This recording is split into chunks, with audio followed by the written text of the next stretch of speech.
आज हम बात करेंगे वर्तमान भारतीय समाज एवं प्रारंभिक शिक्षा के पेपर 1 की। और इसमें हम चैप्टर 1 की बात करेंगे जो कि है शिक्षा की संकल्पना, यानी कि कॉन्सेप्ट ऑफ एजुकेशन। तो शिक्षा एक स्वाभाविक प्रक्रिया है। यह जीवन पर्यंत चलती रहती है। यह न केवल मानव जाति का संरक्षण करती है, अपितु बौद्धिक योग्यताओं एवं सांस्कृतिक परंपराओं को बनाए रखने में भी सहायता करती है। तो जैसा कि हम जानते हैं कि शिक्षा एक स्वाभाविक प्रक्रिया है, शिक्षा एक नेचुरल प्रोसेस है और ये जीवन पर्यंत चलती रहती है।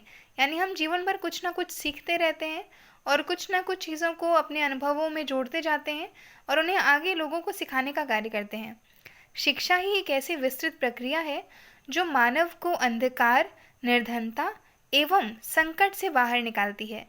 अर्थात शिक्षा एक ऐसी प्रक्रिया है जिसे मनुष्य यदि प्राप्त कर ले, यदि वो शिक्षित हो जाए, तो वो अंधकार से, जो अज्ञान रूपी अंधकार है, उससे वो बाहर निकल सकता है। निर्धनता से वो बाहर निकल सकता है, यानी कि अपनी गरीबी दूर कर सकता है। और जो फाइनेंशियल प्रॉब्लम उसकी लाइफ में होती हैं, उससे वो बाहर आ सकता है। यानी कि जो ऐसे संकट होते हैं, जो आर्थिक रूप से जो संकट उसके जीवन में आते हैं, या फिर जो मानसिक रूप से संकट आते हैं, या शारीरिक रूप से जो संकट आते हैं, उन सभी से वो बाहर निकल सकता है। तो शिक्षा बेसिकली एक ऐसा हमारे पास हथियार है जिससे मनुष्य अपना सर्वांगीण विकास कर सकता है। तो बालक के सर्वांगीण विकास के लिए शिक्षा अत्यंत आवश्यक है। शिक्षा के अभाव में मनुष्य पशु के समान रहता है। वह अपने आदर्शों, आकांक्षाओं, विश्वास, परंपरा तथा सांस्कृतिक विरासत को विकसित नहीं कर सकता। शिक्षा के अभाव में, जैसा कि हम जानते हैं कि शिक्षा के अभाव में एक मनुष्य जो होता है वो पशु की भांति हो जाता है। पशु भी अपना जो दैनिक जीवन के निर्वाह के लिए जो भी कार्य करना होता है, जैसे आपने जानवरों को देखा होगा, तो वो अपने बच्चों का जो भरण पोषण है, पालन पोषण है, वो अच्छे से करते हैं। उन्हें भी आगे जीवन के लिए उन्हें तैयार करते हैं और वो भी खाना खाते हैं, भोजन ग्रहण करते हैं, सोते हैं।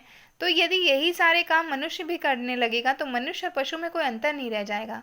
तो मनुष्य और पशु में जो अंतर का जो एक कह सकते हैं कि पैरामीटर है, वो शिक्षा है, वो एजुकेशन है। एजुकेशन के दम पर ही मनुष्य अपने आप को पशुओं से सेपरेट रख सकता है, पृथक रख सकता है।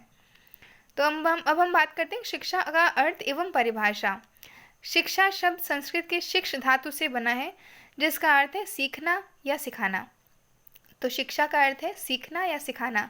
हम जो भी कुछ अपने दैनिक जीवन में, अपना जीवन पर्यंत हम कुछ ना कुछ एक मनुष्य सीखता रहता है और उसी सीखने को ही शिक्षा कहते हैं। कि जो भी वो सीखता है, शिक्षा कई तरह की होती, चाहे वो औपचारिक हो, अनौपचारिक हो, दूरस्थ शिक्षा हो, निरौपचारिक हो। तो ये सभी प्रकार की शिक्षा है। इस सभी प्रकार की शिक्षाओं में मनुष्य या व्यक्ति कुछ ना कुछ सीखता है और सीख कर वो अपने व्यक्तित्व का विकास करता है और अपने जीवन निर्वहन में उसके लिए शिक्षा बहुत लाभदायक होती है।